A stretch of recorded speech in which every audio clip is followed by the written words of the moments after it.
Oke, nah ini udah mulai lagi yang di MDK tentunya.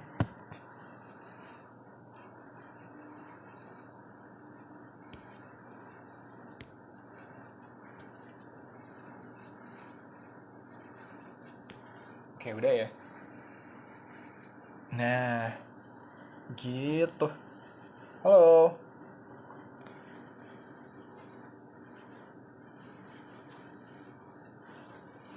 Halo guys, gue mulai lagi siaran ulangnya ya, karena tadi agak terkendala jaringan.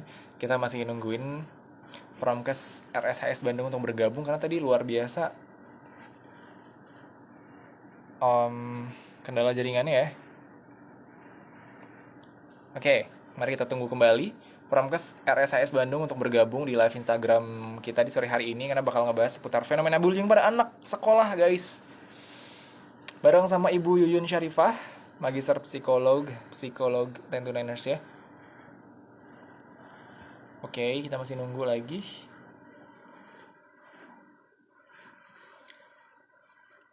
Yap. Aku coba kirim undangan.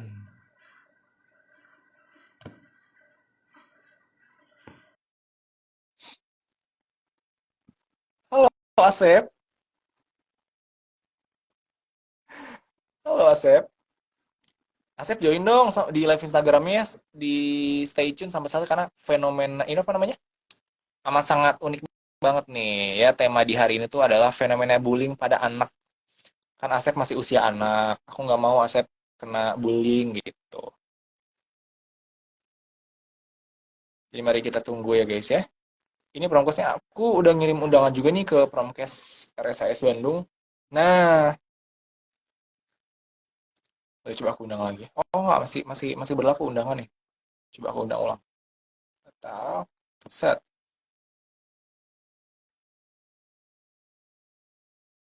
Tuh, sudah aku kirim undangannya. Oke, halo Ibu. Halo kembali Bu. Halo Ibu, mohon maaf sekali Ibu, sinyalnya mungkin masih karena sampai sini masih lup-lup sekali Ibu. Masih Iya, masih putus-putus Ibu. Halo, iya halo. betul, Pak. Heeh, betul betul. Nah, Iya, halo. Sinyalnya ya, halo. Kang. Nah, ini tapi sudah lebih baik Di nih Bu. sini sih di Halo. rumah. Iya, tadi sinyal saya udah cek di rumah udah masih masih bagus gitu. Putar-putar terus nih. Oke, oke. Tapi sudah aman nih sekarang, udah aman Bu. Aman, Masih aman. muter nih di sini. Masih Oh, saya terdengarnya masih kurang jelas nih. Iya, agak delay. Halo, halo. Apa ini sekarang sudah jelas Bu? Sekarang sudah iya. jelas Bu? Soalnya Oke, Ibu di sini aman udah nih. lebih jelas. Ibu di sini aman. Ya, oke. Oke. Kita Saya di lanjutkan sana sudah aja. aman ya Bu? Baik. Terdengarnya sih udah tidak putus-putus seperti tadi. Oke. Nih, mulai lagi nih. Oh, Heeh. kalau begitu boleh kita mulai saja ya Bu ya. Meskipun dengan kendala Boleh, jaringan boleh seperti ini Bu ya. Mangga Kang, ini udah terlambat ya. Oke. Mohon Ya, maaf. Pak Ibu Oke, luar biasa, Mangga. luar biasa. Halo, selamat sore Ibu. Selamat bergabung di Iya, 102,9 selam. FM MDK Radio Ibu ya. Iya. Kita hari sore Mhm, hari ini mhm.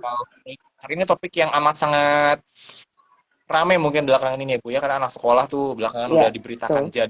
jadi Mhm. tersangka ataupun jadi korban bullying. Sebelumnya Ibu, mohon Iya, maaf betul. perkenalkan nama saya Mas Jamal. Ibu jadi kedepannya bisa memanggil saya Mas Jamal di live Instagram sore Oh hari ini. ya, Mas Jamal. Oke. Oke, boleh Iya. Bu, ini aku langsung ke materi aja ya Bu ya. Ini agar Iya, dipahami boleh lebih Mangga, baik oleh Mangga. pendengar nih Bu. Langsung Mhm. boleh dijelasin kalau untuk bullying sendiri ini konsepnya tuh seperti apa sih Bu? Yang ini Bu sampaikan, bullying ini seperti apa konsepnya Bu? Oke. Sebetulnya kalau namanya bully itu bukan fenomena yang baru ya, sebetulnya udah lama gitu ya. Cuma dengan adanya media sekarang mulai apa namanya muncul gitu ya karena banyak di blow up media ada segala macamnya. Nah itu adalah bentuk kekerasan agresif kan bentuknya. Eh,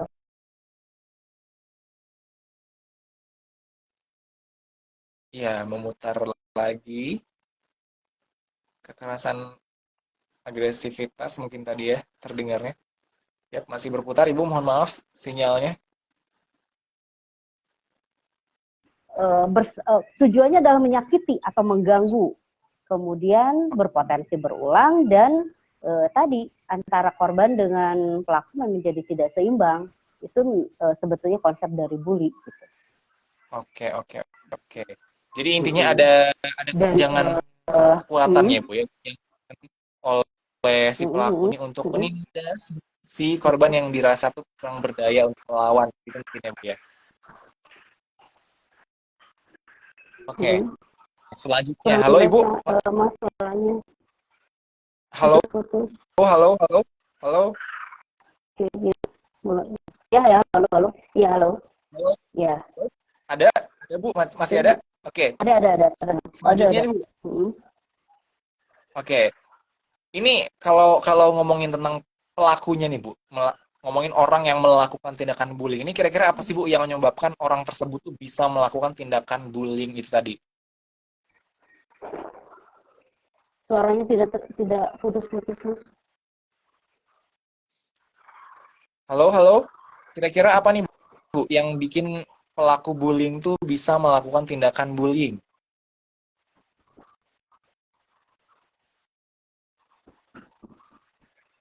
Maaf, suaranya putus-putus lagi.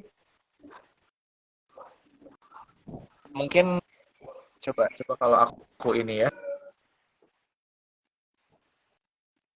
Halo. Halo? Halo. Iya. Halo, Bu. Bisa diulang? Nggak jelas. Suaranya masih belum jelas nih. Masih terputus-putus. Ini kira-kira apa nih, Bu, yang menyebabkan orang ini melakukan tindakan bullying? Ini mungkin, mohon maaf, sudah saya ketik tadi di kolom komentar, Bu, apabila masih putus-putus tadi. Belum. Tapi tidak muncul tuh. Halo? Halo. Maaf ya. Ini gimana nggak terlalu jelas terdengar ke saya. Halo, Ibu, mungkin ini posisinya lagi di mana, Ibu? Mohon maaf. Ya. Tidak terdengar dengan jelas, ini suaranya gimana ya? Oh, mungkin Ibu bisa, ada tadi saya sudah mencantumkan di kolom komentar, Ibu, jika tidak terdengar tadi pertanyaannya. Halo? Tapi Nah, tidak muncul nih, jelas, Mas. Bu? Tidak muncul. Oh, Iya, mulai jelas, sekarang tapi suara sudah jelas. itunya tidak muncul tuh. Suaranya sudah jelas sekarang, Bu, Ibu ya? Masih agak luplep sedikit. Oke. Pertanyaan itu tadi ini, Bu. Kira-kira apa yang menyebabkan orang ini atau pelaku bully ini bisa melakukan tindakan bullying? Oke. Jadi banyak faktor yang menyebabkan seseorang menjadi bully ya, pembuli gitu ya. Nah, salah satunya yang menjadi orang menjadi pembuli itu adalah biasanya anak-anak ingin terlihat hebat gitu ya. Nah, kita juga harus lihat bahwa kebanyakan anak-anak pembuli itu sebetulnya mereka punya rendah diri gitu ya, bukan orang yang percaya diri banget, sebetulnya enggak. Tapi untuk menutupi harga dirinya itu, mereka melakukan itu gitu ya. Mereka mencoba untuk membuli orang gitu ya, sehingga ingin terlihatnya hebat, ingin terlihat itu gitu ya, sebagai upaya menutupi sih sebetulnya ya. Kemudian biasanya mereka itu adalah kurang empati. Mereka nggak peduli orang dilakukan dihina sama mereka atau kerjain sama mereka tuh apa sih rasanya? Enggak. Mereka pokoknya mah aku pengen kayak gitu ya aku lakuin gitu ya. Terus biasanya juga ingin jadi populer. Biasa di mana itu? Itu di remaja. Karena kebanyakan yang bully itu remaja ya, yang bulinya sampai hebat gitu ya, itu di remaja. Kalau anak-anak SD itu ngebulinya baru mungkin verbal aja. Belum sampai ke ini, walaupun ada kasus-kasus tertentu. Kemudian ada iri hati biasanya, ada kecenderungan untuk apa namanya ya, ingin berbeda dengan orang lain gitu ya. Oke, kemudian yang ke berikutnya adalah anak-anak itu tersebut juga punya pengalaman bahwa mereka pernah dibully sebelumnya. Gitu. Jadi itu adalah hal-hal yang menyebabkan orang anak menjadi pembuli ya. ada apa ya, trauma mungkin begitu ya Bu ya di masa lalu yang membuat dia tuh ingin juga Ya, melakukan tindakan pembulian ke teman-temannya. betul, Oke. betul, Selanjutnya nih Bu, betul. ini Jadi kalau bicara bicara kita, hmm, ya bagaimana Bu? ya gimana lanjut? Pertanyaannya nggak jelas Ustaz. Oh iya. Selanjutnya nih Bu, ini kalau bicara tentang anak-anak dan lingkungan sekolah, ini sebenarnya kalau di lingkungan sekolah ini jadi tanggung jawab siapa nih sebenarnya Bu jika ada tindakan membuli ini Bu? Hmm, hmm, hmm. Oke, saya pikir ini bukan kita semua pihak ya, bukan hanya lingkungan sekolah, orang tua, tetapi semua support system yang ada di anak itu, misalkan ada lingkungan tuh lingkungan masyarakat secara luas ya, harus memahami dan melaksanakan karena ada namanya golden rule dalam lingkungan itu, di mana dia harus golden rule itu artinya perlakukanlah orang lain sebagaimana ia ingin diperlakukan. Jadi jangan terserah gitu ya, tetapi dia mencoba untuk memperlakukan itu, perlakukan orang lain sebagaimana dia ingin diperlakukan. Ketika ingin dia dihormati, berarti dia harus menghormati orang lain. Ketika dia ingin orang lain berbuat baik terhadap dirinya, berarti dia harus berbuat baik terhadap orang lain. Dan kalau itu dilaksanakan oleh seluruh lapisan, nampaknya bully itu minimal ya, bahkan mungkin tidak ada ya. Saya pikir seperti itu gitu. Betul, betul. Nah, ini ngomong-ngomong masih di lingkungan sekolah ya Bu ya, karena beberapa kemarin juga yang terakhir saya dengar itu ada yang sampai membakar sekolah itu Bu, gara-gara katanya dibully. Betul. Sakit-sakit lah itu ya Bu ya. Nah, ini kalau ngomong-ngomongin tentang hal tersebut, Ibu, ada nggak sih Bu yang bisa kita lakukan untuk mencegah tindakan bully tersebut di lingkungan sekolah Bu? Oke. Kalau kita bicara lingkungan sekolah, artinya pihak-pihak sekolah nih, pemangku sekolah, ada guru, ada lingkungan sekolah itu, pertama mungkin peka dulu ya. Ketika bibit-bibit si bully itu muncul, sudah mulai ada pendekatan lah gitu ya. Jadi kan namanya bully itu nggak ujuk-ujuk besar gitu, pasti ada bibit-bibitnya dulu, misalkan kata-kata verbal gitu ya, tetapi itu menjadi besar gitu. Nah, ketika preventif itu sudah dilakukan, misalkan pendekatan guru dan segala macamnya sudah dilakukan tapi belum berhasil, mungkin perlu ada tindak lanjut berikutnya gitu ya. Pertama mungkin harus ada sosialisasi ya tentang bully ini, sehingga semua orang memahami. Dan yang perlu kita bantu juga adalah bukan hanya korban, tetapi si pembulinya juga gitu ya. Kalau misalkan untuk korban, mungkin perlu kita tingkatkan rasa percaya dirinya si korban-korban ini gitu ya. Kemudian sarankan untuk berani bertindak, berani lapor, walaupun itu tidak mudah menurut saya ya. Kadang-kadang apalagi misalkan baru tidak ada bukti kan, lapor tuh agak susah ya gitu ya. Kemudian mereka juga harus diajarkan untuk bergaul dengan yang positif, bukan yang toksik gitu ya, yang membawa mereka terhadap sesuatu yang negatif, tapi membuat mereka ke yang positif. Jadi mereka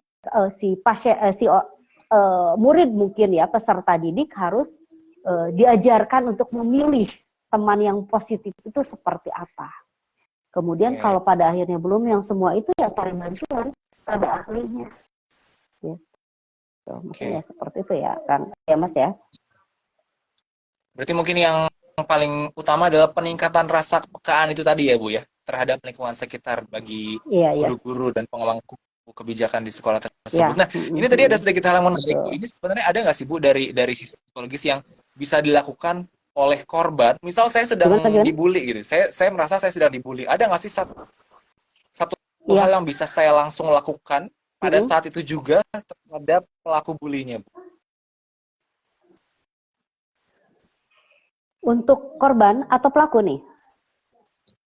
Ini saya sebenarnya saya sebagai korban gitu Bu. Ada nggak hal yang bisa langsung saya lakukan seketika itu juga untuk membela diri saya terhadap pelaku bully? Iya. Iya. Kalau ya mungkin sebetulnya berani melawan ya, gitu ya. Jadi Oke. ketika dibully tidak pasrah begitu saja gitu. Kalau memang tidak seperti yang misalkan ketika Punten misalkan ada kecacatan anak disabilitas nih, kan itu Oke. peluang bulinya besar gitu ya, bibit-bibit bulinya. Misalnya kamu Punten pincang misalkan, kalau dia berani ya bilang emang pincang misalkan melawan gitu ya. Harusnya makanya tadi harus punya rasa percaya diri dan keberanian pada anak-anak ini supaya berani ngelawan. Tidak ketika kan pasti pelaku semakin senang kalau si korbannya pasrah gitu. Tapi kalau ada melawan mungkin dia juga tidak akan mengulang gitu. Oke. Berarti itu juga salah satu hal yang dibutuhkan ya Bu ya oleh anak-anak di masa kini, mungkin salah satu keberanian untuk melakukan hal-hal yang dianggapnya benar. Betul. Dalam hal ini adalah sedang dibully tersebut. Nah, ini kalau ngomongin korban, ini masih ngomongin korban ya Bu ya. Kira-kira kalau ngomongin korban dan ngomongin pembulian, ini ada dampak positif yang dirasakan oleh korban pembulian Bu? Oh iya, tentu saja. Dampak psikologisnya luar biasa kan. Kalau memang berulang gitu ya. Kalau berulang pasti ada dampak-dampaknya yang bisa kita lihat gitu ya. Misalkan kalau kita lihat nih korban yang paling mudah terlihat itu ada misalkan ada luka-luka yang tidak jelas gitu ya pada korban tuh. Kemudian dampak yang lain lagi misalkan prestasinya yang awal bagus tiba-tiba turun kalau dalam akademiknya. Kemudian bisa jadi perubahan pola makan, pola tidur, kemudian muncul perilaku destruktif karena marah, misalkan dia tidak bisa marah terhadap korban, terhadap pelaku, tapi bisa jadi di rumah jadi pemarah, gitu. Kalau misalkan sangat besar banget, bisa jadi depresi, cemas, bahkan rendah diri yang akut, yang ia pun tidak jarang kasus-kasus yang bulinya hebat bisa jadi korbannya sampai harus ke rumah sakit jiwa atau memang dengan bantuan psikiatri ya untuk obat. Bisa jadi seperti itu.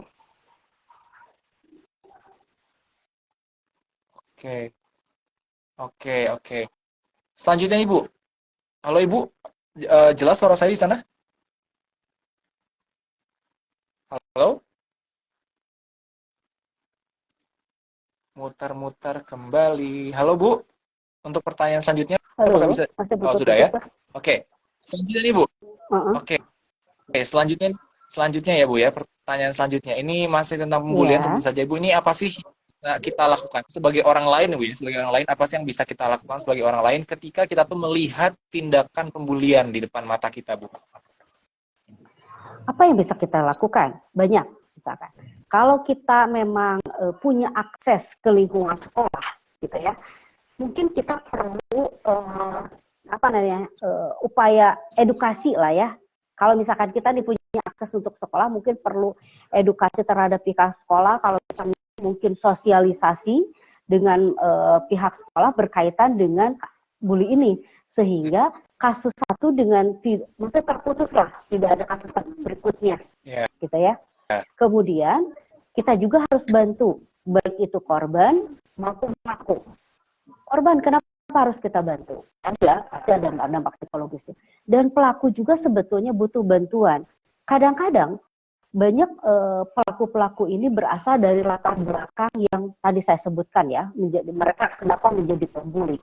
Mungkin kalau orang tuanya menyadari bahwa anak ini berkasus, artinya pernah membuli atau dibully juga, mungkin dibawa ke ahlinya tadi, apakah itu psikolog konseling atau misalkan konseling dulu di tingkat yang sederhana di sekolah, mungkin kan ada guru BPBK ya, mungkin bisa dilakukan itu. Tapi kalau tidak bisa dirujuk ke yang lebih ahli berkaitan dengan itu, sehingga itu tidak menjadi sesuatu kasus yang terus-menerus berjalan gitu ya, kayak ringkalan setan terus seperti itu.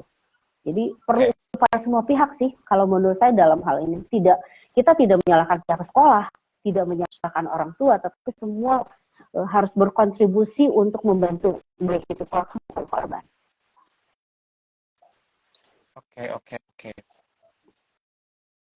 Oke.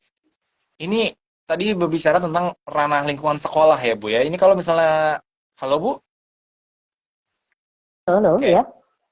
halo, oke. Ini kita tadi bicara tentang ranah sekolah ya Bu ya. Kalau misalnya boleh saya perkecil dari ranah lingkungan rumah misalnya Bu, ini apa yang Mm, bisa kita lakukan mungkin sebagai mm, orang mm, mm. tua untuk mencegah dan apa istilahnya, untuk apa ya, melihat oh ini sepertinya anak saya jadi korban bully nih. Itu tindakan-tindakan seperti apa yang bisa kita Mm, lakukan di mm, rumah Bu untuk mencegah tindakan pembulian? mm, mm. Kalau di rumah, eh mungkin pendekatan ya. Mesti nih, banyak Oke, anak-anak yang dibully tidak mau melapor terhadap orang tuanya. Jadi ya, dia diam aja. Jadi orang tua mungkin banyak tahu, makanya bagaimana nih si orang tua di rumah harus peka dengan tanda-tanda yang dimunculkan oleh anak. ya, Seperti tadi misalkan, biasanya ceria ini menjadi murung. Kemudian ditemukan misalkan ada luka-luka tapi nggak jelas, anak juga nggak mau bilang gitu ya. Sampai perubahan-perubahan perilaku yang lainnya. Mungkin perlu pendekatan yang personal ya dari orang tua, mungkin ibu terutama ya, bagaimana si anak bisa bisa mengungkapkan apa sebetulnya yang terjadi. Selain itu mungkin bisa konfirmasi ke pihak sekolah ada apa. Contoh kasus, Mas. Saya pernah nih, misalkan anak saya setiap pulang sekolah pensilnya pasti patah, selalu. oh, Kemudian saya tanya, kenapa? Gitu ya. Enggak apa-apa. Gitu. Saya bilang nggak mungkin, nggak bisa. Masa setiap hari pensi itu patah dan benar-benar dipatahin gitu. Lama-lama cerita, aku marah, Bun. Kenapa marah? Teman-teman aku banyak yang menghina aku. Aku nggak bisa balas. Jadi perilaku dia mematahkan pensilnya itu adalah perilaku agresifnya dia karena dia nggak bisa balas gitu. Anak saya nggak bisa balas. Itu bully kecil di kelas 1 SD gitu ya, sehingga saya harus konfirmasi ke gurunya, sehingga hal ini alhamdulillah sejauh ini tidak terjadi lagi. Itu kecil, Mas, gitu. Tapi kalau kecil itu dibiarkan mungkin akan menjadi besar. ya, betul. Oke, oke. Balik lagi seperti tadi yang dikatakan di awal Ibu, bahwa ini adalah tanggung jawab dari semua pihak, baik di lingkungan sekolah maupun di lingkungan rumah juga tentunya ya Bu ya. Mm-mm. Mm-mm. Ini terakhir mungkin Ibu, dari pembicaraan kita seputar fenomena bullying pada anak, ini dari Ibu sendiri ada yang mau Ibu sampaikan nggak tentang fenomena bullying kepada siapapun yang mendengarkan? Karena ini live-nya nanti Oke, juga akan saya simpan di Instagram Bu, ada yang ingin disampaikan Bu? ya, betul. uh, Bullying itu adalah agresif ya. Agresif itu tidak muncul tiba-tiba, tapi banyak faktor yang mempengaruhinya.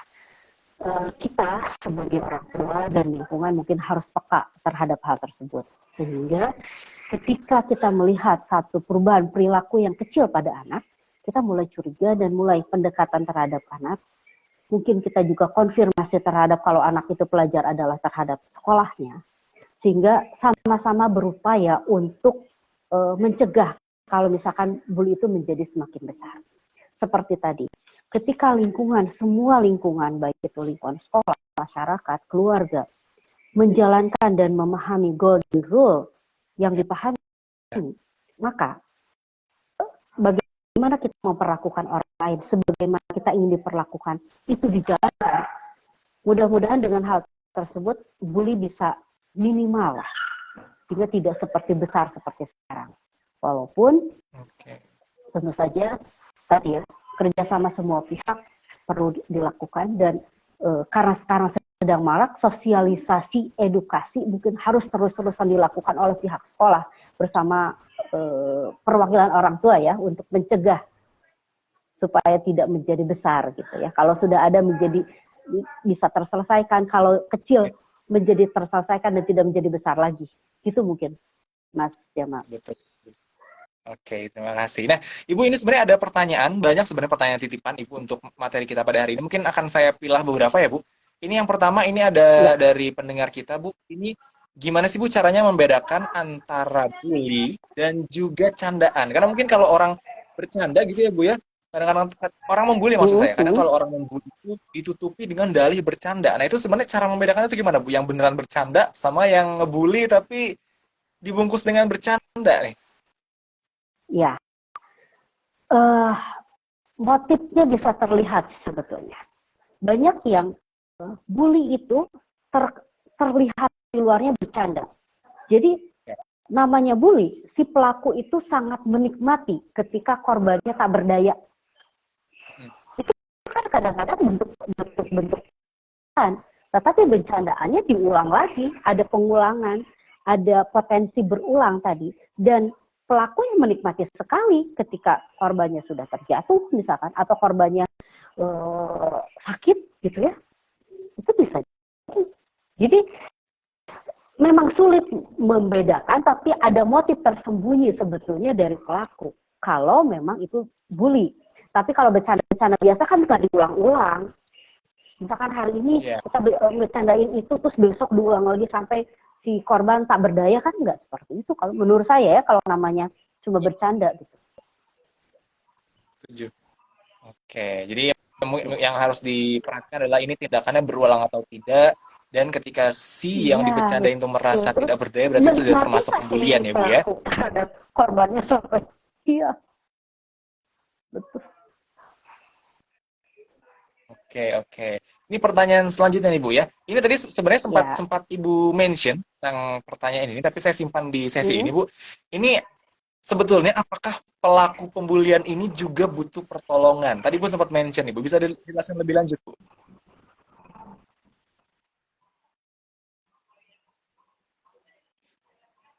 Gimana sih, Apakah nggak jelas, nggak terus. apakah si pelaku pembulian ini juga butuh pertolongan sebenarnya, Bu? Butuh, Nah, butuh. Karena dia tadi, latar belakang dia membuli itu sebetulnya kompensasi dari rendah diri yang dia alami. Dan biasanya dari keluarga yang punya latar belakang tertentu.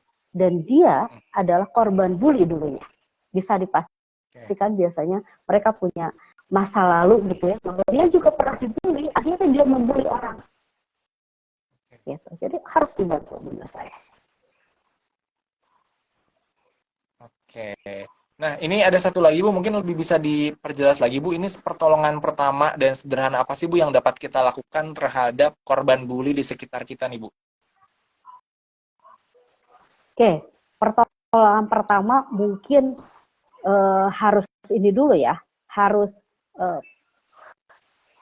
pendekatan dulu terhadap korbannya mungkin ya, supaya bisa cerita.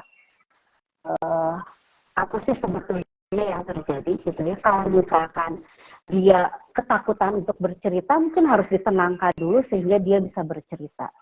Ya. Kecuali kalau kita melihat jelas ya, kalau kita melihat peristiwanya. Tapi kalau enggak kan, misalkan cuma ada laporan si itu tadi bully, kan kita harus meyakinkan dulu. Betul. Makanya misalkan apakah ke temannya atau yang melihat, pendekatan dulu, dirangkul dulu, jangan dulu dimarahin. Karena bisa jadi tadi antara korban dan pelaku tipis ya. Jangan-jangan ya, yang melaporkan sebetulnya itu dia pelakunya gitu. Mungkin harus pendekatan dulu sampai dia bisa bercerita. Kemudian selanjutnya yang tadi kita ada fase-fase berikutnya untuk melakukan tadi, tingkatkan rasa percaya diri dan segala macamnya. Maka itu kalau sudah dekat ya, sesi berikutnya kalau kami di konseling mungkin psikologi, setelah tahu, kita asesmen dulu, kemudian kita intervensi apa sih yang dibutuhkan si korban atau pelaku ini. Gitu. Berarti balik lagi ke poin tadi, lebih peka terhadap lingkungan sekitar ya, Bu ya. Betul, betul. Ini betul. terakhir, Bu, mungkin sebelum ditutup, Bu, terakhir mungkin, Bu. Ini dari Ibu sendiri ada yang mau disampaikan nggak, Bu, terhadap mungkin korban-korban bully di luar sana yang ingin mendapatkan penguatan dari Ibu, ada yang ingin disampaikan, Bu, terhadap korban-korban bully mungkin? Ya, ketika untuk korban bully, misalkannya gini, pertama mungkin yang bersangkutan biasanya kan nggak mau cerita apapun, gitu ya, biasanya cenderung untuk menutup diri, gitu ya. Tetapi yang menurut saya harus dilakukan para orang tua adalah peka terhadap perubahan perilaku pada anak. Entah itu misalkan lapor dulu dengan BPBK kalau di sekolah ada guru BPBK-nya, atau misalkan tadi ke puskesmas kalau misalkan menemukan ada memar-memar atau apapun. Kemudian nanti dari puskesmas pun akan berjenjang ya ke PPK 1, PPK 2. Di semua rumah sakit, saya pikir di rumah sakit daerah itu udah ada psikolognya, bisa konseling untuk kalau misalkan memang orang tua merasa bahwa anak ini perlu pertolongan, gitu ya. Sehingga datanglah konseling terhadap psikolog, atau kalau memang perilakunya sudah sangat-sangat butuh bantuan, gejala medisnya muncul, misalkan gelisah, tidak bisa tidur, hilang nafsu makan dan segala macamnya, harus ke rumah sakit biar dirujuk ke bagian psikiatri untuk pengobatan berikutnya, karena itu sudah berkaitan dengan fisik, gitu ya. Jadi mohon orang tua peka terhadap anaknya, jangan sampai sudah menyakiti diri, misalkan udah mau bunuh diri baru nyari pertolongan, gitu ya. Tolong peka, karena banyak nih pasien-pasien saya yang datang, awalnya gejalanya kecil, misalkan mengurung diri, nggak mau cerita, nafsu makannya turun. Kalau orang tua yang peka segera dibawa, tapi kalau enggak berlanjut tuh sampai gejala yang muncul gitu. Jadi itu kepekaan orang tua, kepekaan lingkungan, hal ini guru, orang tua, semua pihak, biar pasti ya kalau misalkan ada bibit-bibit bulinya udah mulai muncul gitu.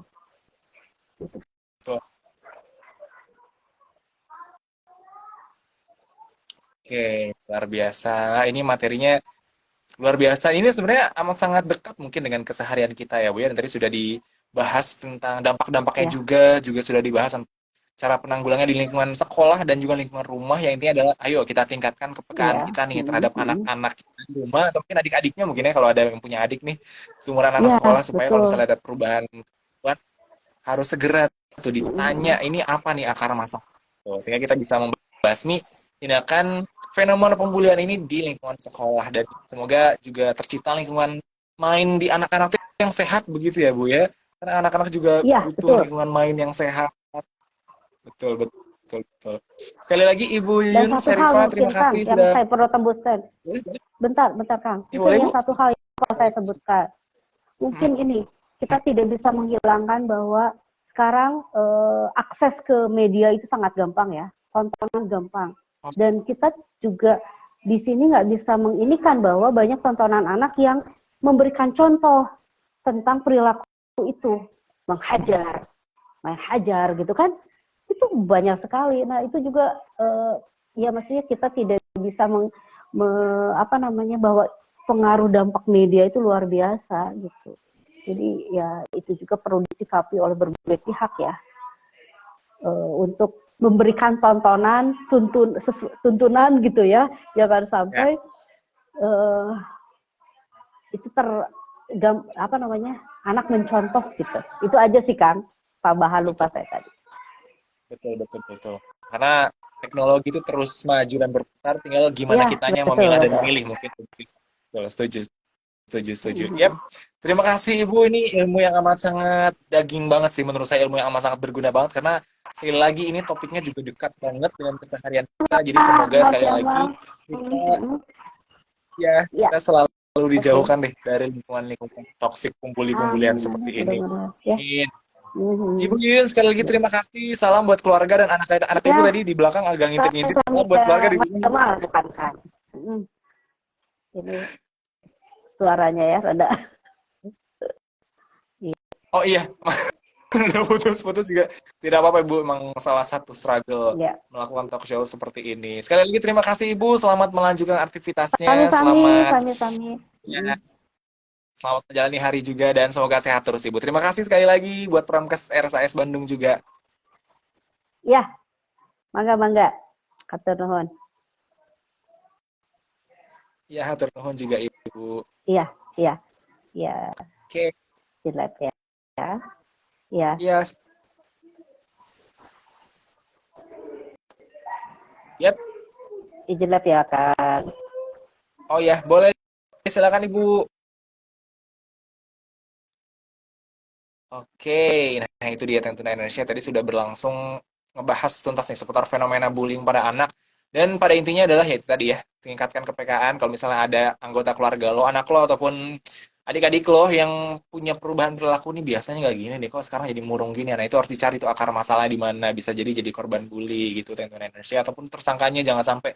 Pokoknya semoga kita dijauhkan dari tindakan-tindakan pembulian seperti ini dan kita ciptakan lingkungan main ya bagi anak-anak tuh yang sehat, yang gak ada toksik-toksiknya. Dan tadi poin terakhir itu juga daging banget tuh ya, batasin. Bukan batasi sih, lebih baik, lebih bijak lagi untuk memilah dan memilih tontonan di internet seperti apa yang dia dikonsumsi oleh anak-anak usia sekolah nih tentu Indonesia. So, pantengin terus ya. Terima kasih juga tadi buat Promkes RSS Bandung, ada Ibu Yuyun Syarifah ya yang sudah membagikan ilmunya. Dan semoga once again kita semua dijauhkan dari lingkungan-lingkungan toksik, dari pembuli-bulian kayak gini deh pokoknya ya guys ya. Saksikan terus Ika Tentu Niners setiap hari Rabu jam 4 sampai jam 6 sore. Live Instagramnya setiap Rabu juga jam setengah 5 tentu Niners, tentunya hanya di Instagram @radio_mdk dan Sikat hanya di 102,9 MDK Radio yang you station. Gue tutup live Instagramnya, oke? Sampai jumpa di Sikat berikutnya. Bye-bye.